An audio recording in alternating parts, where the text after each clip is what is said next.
two, one.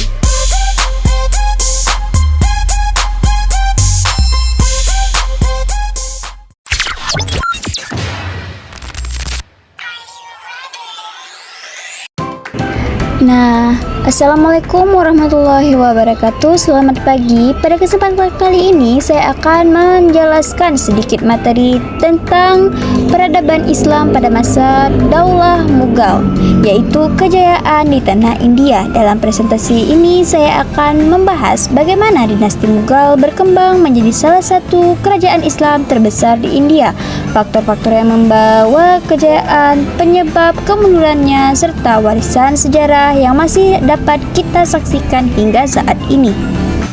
Nah, yang pertama kita akan membahas tentang awal berdirinya dinasti Mughal. Pendiri dinasti Mughal adalah Zahiruddin Muhammad Babur, seorang keturunan dari Timur Lake dan juga Genghis Khan. Babur memiliki kemampuan militer yang sangat baik serta cita-cita yang membangun kekuasaan baru di India. Titik awal berdirinya Daulah Mughal terjadi pada tahun 1526 ketika Babur memenangkan pertempuran Panipal melawan Kesultanan Lodi. Kemenangan tersebut menjadi awal berdirinya pemerintahan Mughal di India. Babur kemudian membangun fondasi pemerintahan melalui sistem militer yang kuat dan pemerintahan yang terorganisasi. Meskipun masa pemerintahannya tidak terlalu lama, jasanya sangat besar karena berhasil membuka jalan bagi perkembangan peradaban Islam di India. Nah, yang kedua adalah masa Humayun pada masa transisi dan tantangan. Sebelum Babur wafat, kekuasaan diteruskan pada putranya yaitu Humayun. Namun pemerintahannya menghadapi banyak tantangan seperti pemberontakan dari dalam kerajaan dan munculnya kekuatan baru yang dipimpin oleh Syekh Shah Suri. Humayun bahkan sempat kehilangan kekuasaan dan harus mengasingkan diri di Persia. Selama berada di Persia, dia memperoleh dukungan politik dan militer sehingga akhirnya berhasil merebut kembali tahta. Meskipun pemerintahannya penuh kesulitan, pengalaman tersebut memberikan pelajaran penting tentang perlunya pembentukan sistem pemerintahan dan pertahanan negara. Nah, selanjutnya saya akan menjelaskan tentang era keemasan yang dipimpin oleh Akbar Agung. Masa pemerintahan Akbar Agung merupakan puncak kejayaan Daulah Mughal. Akbar dikenal sebagai pemimpin yang bijaksana, toleran, dan memiliki kemampuan administrasi yang luar biasa. Salah satu kebijakan terkenal yaitu Sulh-i-Qaul, yaitu prinsip perdamaian dan toleransi terhadap seluruh pemeluk agama. Selain itu, Akbar melakukan reformasi administrasi, memperbaiki sistem perpajakan, memperkuat ekonomi, serta mengangkat pejabat berdasarkan kemampuan bukan karena keturunan. Berkat kebijakan tersebut, kondisi politik menjadi stabil, ekonomi berkembang pesat, dan masyarakat hidup lebih harmonis. Selanjutnya kita akan membahas kejayaan budaya di bawah Jahangir. Pada masa pemerintahan Jahangir, perkembangan seni dan budaya mengalami kemajuan yang sangat besar. Lukisan miniatur Mughal berkembang menjadi karya seni yang sangat indah dengan perpaduan gaya Persia dan India. Selain seni lukis, kaligrafi, sastra, dan taman kerajaan juga berkembang pesat. Masa Jahangir menunjukkan bahwa kemajuan suatu kerajaan tidak hanya diukur dari kekuatan militernya, tetapi juga dari perkembangan ilmu pengetahuan dan kebudayaannya. Selanjutnya kita akan membahas tentang mahakarya arsitektur Syekh Jahan. Selanjutnya adalah masa pemerintahan Syekh Jahan.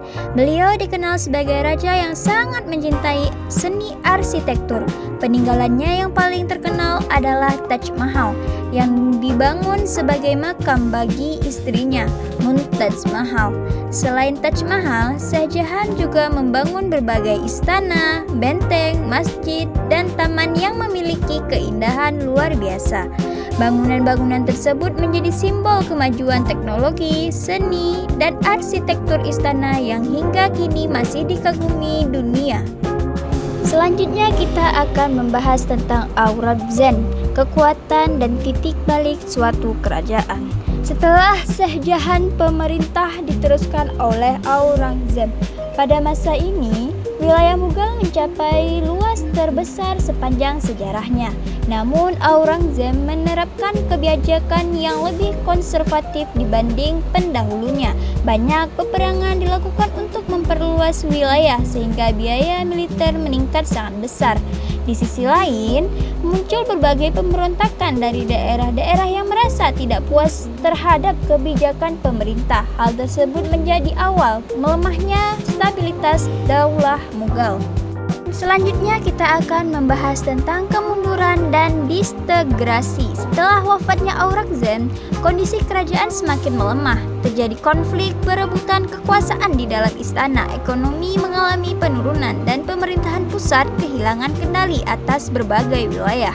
Pada saat yang sama, bangsa-bangsa Eropa, terutama Inggris melalui East India Company, mulai memperluas pengaruhnya di India. Kondisi tersebut membuat Daulah Mughal semakin kehilangan kekuatan hingga akhirnya tidak mampu mempertahankan kekuasaannya. Selanjutnya kita akan membahas tentang raja terakhir dari Mughal, yaitu Bahadur Shah II. Penguasa terakhir Daulah Mughal adalah Bahadur Shah II. Pada tahun 1857 terjadi pemberontakan besar rakyat India terhadap kekuasaan Inggris. Bahadur Shah II dijadikan simbol perjuangan rakyat, namun pemberontakan tersebut gagal sehingga pada tahun 1858 Inggris secara resmi menghapus pemerintahan Mughal. Bahadur Shah II kemudian diasingkan di Burma atau Myanmar hingga wafat di sana. Peristiwa ini menandai berakhirnya sekitar 3 abad pemerintahan Daulah Mughal di India.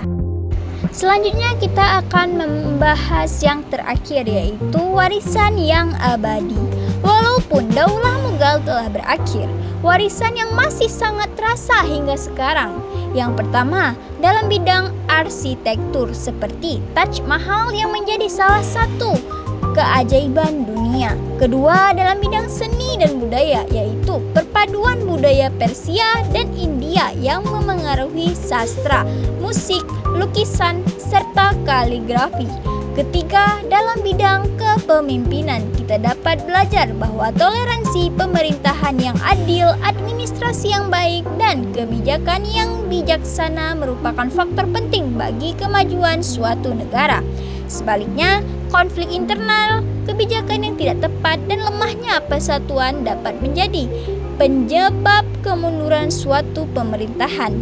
Baiklah, demikianlah penjelasan saya yang dapat saya sampaikan tentang peradaban Islam masa Daulah Mughal di India. Semoga materi ini dapat menambah wawasan kita mengenai salah satu peradaban Islam terbesar yang memberikan kontribusi besar dalam bidang pemerintahan, ilmu pengetahuan, seni, arsitektur, dan sebagainya. Baiklah, saya akhiri. Terima kasih atas perhatian teman-teman sekalian. Saya akhiri. Assalamualaikum warahmatullahi wabarakatuh.